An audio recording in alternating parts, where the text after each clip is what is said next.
Okay, welcome back. So this lesson is one that I'm pretty excited about making. I hope that you enjoy it. We're going to be writing our very first Express app.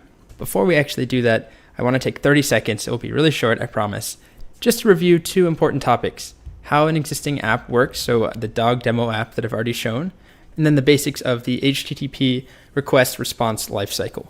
Okay, let's get started. I'm going to begin by talking about HTTP requests and responses. So remember, when I go to a URL like google.com and I hit enter, I'm asking for a web page. I send an HTTP request, and that request has a particular verb or type. Is it a GET request or a POST request or some of the other ones we haven't really seen yet? And then I potentially send some data along with the request. And the server that receives my request, the server that I'm requesting, Google has some code that decides what page to send me back. So it sends me the Google homepage, or maybe it sends me the Google login page or the Gmail page, or a page that says my password is incorrect. Whatever it is, the server is deciding what to send back, and then it responds with a response. So I send a request, server-side code figures out what I'm asking for, and then does some stuff, and then sends me back a response. That is fundamentally what we're going to use Express to do. So I have this dog demo app that you may remember. It's very, very forgettable, just a simple app that has a database that we've connected to, and a user can view all the dogs in the database. Each dog only has a name and a breed. Entirely useless, but it is nice and simple, and I think it's a good illustration of how Express works. So I have some code in here, things like requiring Express and requiring the database, but most importantly are these three chunks. And these are called routes, and we'll be writing our own routes in just a few minutes. Routes are the code that are responsible for listening and receiving those requests that I talked about, and then deciding what to send back. So in this case, we have code that is listening for a request to the home page just to slash. Then we have some code that's listening for a GET request to /dogs, and we have some other code that's listening for a POST request on /create dogs. And then inside of the routes, we're running some code. In this case, we're just rendering the home page. So that's going to respond with the contents of our home page, which is another file somewhere else. In this one, when someone asks for /dogs as a GET request, we find all the dogs, and then we render the dogs page and send all of the data for the dogs along with that. And when someone creates a dog by sending a POST request to /create dog, we're going to add a dog to the database and then redirect them back to the dogs page where they can view all the dogs. So don't get too intimidated by the syntax and all the different pieces. We'll be introducing this one little bit at a time. But the very first thing that everything starts from is this idea of a route. And routes are just bits of code that will run some other code depending on the request that is received on our server. So then that brings me to the next point, which is starting our server. So we have to run the file, which is called app.js, node app.js, just like that. And then I need to go, in this case, to port 3000, which will actually be different for us in Cloud9. But if I go to port 3000 and I refresh, I get the home page because I made a request to /. And there's some code that when I make a request to /, sends me the home page. Same thing if I go to /dogs. There's another bit of code that is listening for a request as a GET request to /dogs, and it sends me all the dogs back. And then lastly, I can make a new dog and hit submit, and that sends a POST request to /create dog, and this code is run. All right, so that's all I wanted to review before we move on to writing our own code. The one big takeaway from all of that, if you just totally slept through it, the one big takeaway is routes. Routes are important. Routes are how we listen for particular requests and then run some other code depending on the request that we get. Okay, so now it's the moment that you've been waiting for. Hopefully you've been waiting for this. We're going to go ahead and create our first Express app. So I'm going to go back to Cloud9, and I'm going to make a new directory. I'm just going to call it first Express app and cd into that. And then I'm going to make a new file, app.js, and then we'll open that up. And we'll start just console.logging. Our Express app will go here and save. And let's just run it. And all right, we get our console.log. So now what we need to do is install Express. And if I go back to the Express docs, you can see we just run npm install express. And I did mention in the last video that we were going to talk about -- save in this video, and we are, but I'm going to keep it until the very end. It doesn't make a difference at all in the functionality of Express, so we're going to leave it until later in the video. So we want npm install express, and if we type ls, of course, there isn't a node modules directory yet, but if we do npm install express, will take a moment. This is definitely a bigger download than the other things that we've installed so far. I now have, if I type ls, a node modules directory. If I refresh my file tree, you see node modules, I have express, and inside of node modules, there are a lot of directories, a lot of files, and this is all of the logic, all of the code that makes the framework that we don't have to write ourselves. So we'll close out of that. And the next thing that we need to do, of course, is require express in our application. So we'll do var express equals require express, just like that. And that will then import the module express. But unlike the earlier libraries or packages we've seen, like catme, where we said var catme equals require catme, and then to use it, all we had to do was say catme. In this case, catme only has one thing that it does, one simple function, just like the knock knock jokes only had one function as well.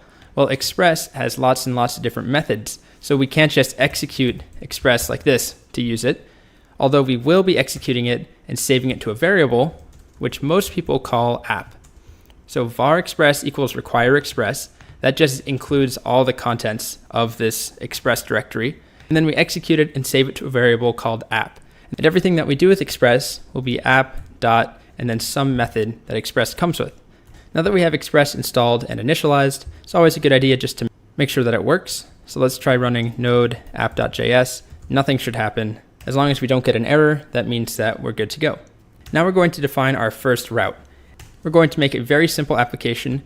When you go to /, you're going to get a message that says hi. And when you go to /goodbye, or let's just do bye, you'll get a message that says goodbye. And then we'll also do one more, which is when you go to /dog, you'll get a message that says meow. So 3 different routes, 3 different places we can make a request to, and we can get 3 different responses depending on where we request. So the syntax for defining a route looks like this. We'll start with this first one, the hi there, and we write app.get, and app.get takes 2 different parameters. The first one is the URL or the path, which is / in this case, because we're trying to make a route. When a user makes a GET request, which is what the GET here means, we will see app.post later on, and even app.delete and patch and put, some of the other HTTP verbs, but GET and POST are the most common. So app.get, when a GET request is made to /, which is also called the root path or just the root, then we want this code to run, which is a callback function. And this callback function takes 2 different arguments, request and response. Again, those are whatever we want them to be called. Totally up to us, but you'll see this most often. And I think, in fact, on the official Express docs, that's what they use, rec and res. Some people will actually type it all out, request and response, but rec and res is much more common to see. So rec and res are actually objects. Inside of this function, request is an object that contains all the information about the request that was made, that triggered this route. And response will contain all of the information about what we're going to respond with. So I'll show you that in a little bit. We'll console.log it. We'll see what it looks like. But to start, we're going to write res.send hi there. And this is just a way of responding with some text. But if we go to the root page of our app, once we serve it, once it's started, then we expect to get the text hi there printed out to us in the browser. This isn't going to work just yet though, because if I run this, node app.js, nothing happens because we're missing one really important part of code. In Express, we actually have to write the code to tell it to listen for different requests. To do that, Express gives us a method called listen. So we'll write app.listen, and then we need to provide it the port to listen on. And I'll show you in my example here, I was listening on port 3000, but because we're on Cloud9, we have to do things a little bit differently. We need to listen on process.env.port. So all of this code will actually just return a number like 3000, except it returns the number of Cloud9 server that we have to use. So this is a variable, it's called an environment variable, and the environment variable that we're working with is called port. So this will return a number, but we don't hard code the number in. It's coming from Cloud9. There's one other piece of information that we should pass in, which is process.env.ip.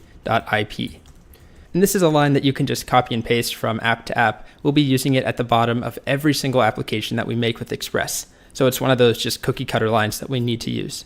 So this tells Express to listen on a particular port that Cloud9 wants it to, and a particular IP that Cloud9 expects it to as well. So to summarize, we initialized Express and saved it to the app variable. We defined a single route. When we make a GET request to /, we should see hi there sent back in the response in our browser. And just defining the route isn't enough. We then have to tell the app to listen on a particular port and IP address. And now we just need to start the server with node app.js that will run the entire contents of the file. You'll see our cursor changes. We can't actually type commands anymore because our server has started. There is one small thing we can do to improve this. So I'm going to Control C out of that, and we can pass in callback function to app.listen as well. And inside of here, we'll just do console.log server has started, just like that. And save. And now I'm going to clear and start the server again. And we get this message that says server has started, just so that it's clearer what's happening with our console. Now to visit this site, unlike the local version that I showed with Sublime and the dog demo, where I went to localhost 3000, Cloud9 actually hosts it online at your own URL, and you can find that by clicking on Preview and click on Preview Running Application. And that will open up a new tab, and if we want to, we can just use the tab here. I prefer to copy the URL and open up a new tab and paste that in so that I can actually just use it in the browser without having to go through Cloud9's fake browser. So I'll close out of that. And you'll see though, my URL is the name of my workspace, webdevbootcamp my username.c9.io. So whatever you're serving in that workspace, which right now is this one file, app.js, instead of first Express app, will be at the URL that is given to you for free automatically when you create a Cloud9 workspace. And more exciting than that, we can see that we get hi there. It's working. I'm making a request to the root of the server, just / and I'm getting hi there. And if we try doing something else like this, you'll get a message that says cannot get that URL, this path that I added. So let's add in another route now. It's the exact same pattern. Let's do the by route. So we want an app.get / by, and then our function request response, just like that. And we will send res.send goodbye, just like that, and save that. Now if we go to /by and hit enter, you'll see that it still doesn't work, and that's because we have to restart the server.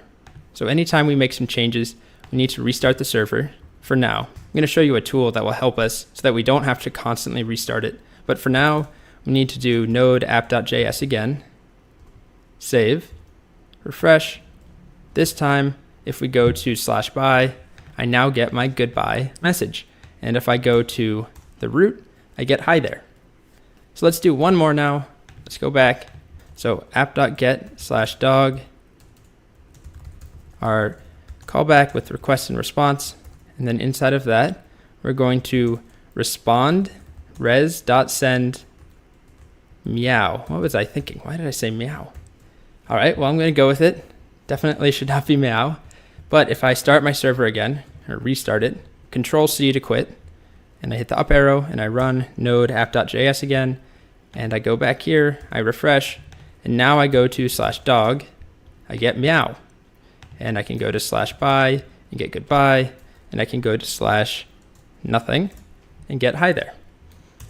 So that's all we're doing for this very first Express app. Before we move on, I'm going to open up Postman and test our application out. So we're going to make a GET request and we'll do it to the /dog route just to test it out. And rather than localhost 3000 /dog, we need to make a request to this URL /dog. So I'm going to copy this and go back to Postman and just paste that URL in. And before we do anything else, I'm going to resize this and resize this window as well. And we can close or shrink this down a bit. So I'm going to make a request to this webdevbootcamp-learnwithcolt.c9.io/dog. Of course, this URL will match your own Cloud9 account.